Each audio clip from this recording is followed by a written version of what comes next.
খানকি চা খাও গরম ভালো লাগছে একটু ভাই। কি হয়েছে আরে মা চা খাও না, একটু এক কাপ চা খাও না। চা খানকি ছিল, আমি এমনি একটা মানে ঝামেলা পড়ে গেছি, গুদমার আমাদের চা খাওয়া যায়। কেন তুই কি ঝামেলা বললি খানকির ছেলে? ও হেভি ঝামেলা পড়েছি, খানকি তো হাত পা খারাপ চলেছে, হাঁপাচ্ছি আমি মারা। এখানে ছিল তোর হলোটা কি রকম করছিস? বাড়ি কাছে মালটা দিতে গেছিলি, হ্যাঁ। এই খানকি ছেলে কি অবস্থা তারপর যাই না তুই মারা, কি বলবো তোকে? আমার হলোটা কি গুদমাটা না বললে জানবোটা কিভাবে? খানকি ছেলে শুনবি? হ্যাঁ শোনা।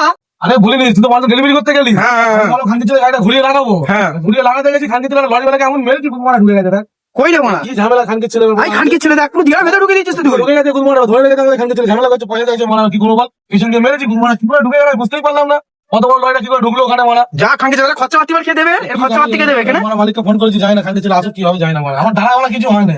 আমার ফক্কা চোদা গাড়ি গুদমারা মেরেছি, বক করে ঢুকে গেছে গুদমারা। যা খানকির ছেলে পুরো মামা চুদে রেখে দিলি গুদমানি বেটা। বলে দিবি যে গুড্ডু খানকির ছেলে ছিল না, আমার সাথে গুড্ডু ছিল না। হ্যাঁ আমি ভাবছিলাম আমার ঠান্ডাইছি মানে খাটাই যাওয়ার সময় হয়ে গেছে, কি ঝোল রে মারা যায় মেরে লরি ঢুকে দিয়েছে। হ্যাঁ খান বক করে ঢুকে গেছে একদম গুদমারা। হ্যাঁ আমি এবার ভাবতেই পারলাম না, আমাকে ধরে কলার মাত্রা খেলে দিল আমাকে। খানকি ছেলে কি আর বলবো বল?